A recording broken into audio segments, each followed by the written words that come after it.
परराष्ट्र व्यवहार मंत्री डॉक्टर एस जयशंकर संयुक्त अरब अमिरातीच्या दौऱ्यावर असून आज त्यांनी तिथल्या भारतीय समुदायाशी संवाद साधला।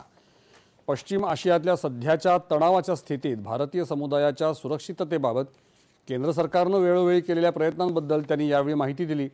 अशा कठीण परिस्थितीतही भारतीय समुदाय तिथल्या स्थानिक जनतेला देत असलेल्या सहकार्याचं त्यांनी कौतुक केलं। तसंच संयुक्त अरब अमिरात भारतीय समुदायाच्या हिताचं रक्षण करत असल्याबद्दल त्यांनी कृतज्ञता व्यक्त केली। भारत आणि संयुक्त अरब अमिरात यांच्यातले द्विपक्षीय संबंध, ऊर्जा भागीदारी आणि धोरणात्मक सहकार्य दृढ करणं हा जयशंकर यांच्या दौऱ्याचा उद्देश आहे। हा दौरा पश्चिम आशियातल्या तणावाच्या पार्श्वभूमीवर भारतीय समुदायाची सुरक्षा सुनिश्चित करण्यासाठी आणि व्यापारी संबंधांना गती देण्यासाठी अत्यंत महत्त्वाचा मानला जात आहे। या दौऱ्यात ते संयुक्त अरब अमिरातीच्या नेतृत्वासोबत द्विपक्षीय संबंधांचा आढावा घेतील। प्रादेशिक सुरक्षा, गुंतवणूक आणि आर्थिक संबंध वाढवण्यावर या चर्चेमध्ये भर असेल। इराणमधून 345 भारतीय मच्छीमार आर्मेनिया मार्गे सुरक्षितपणे भारतात परतलेत।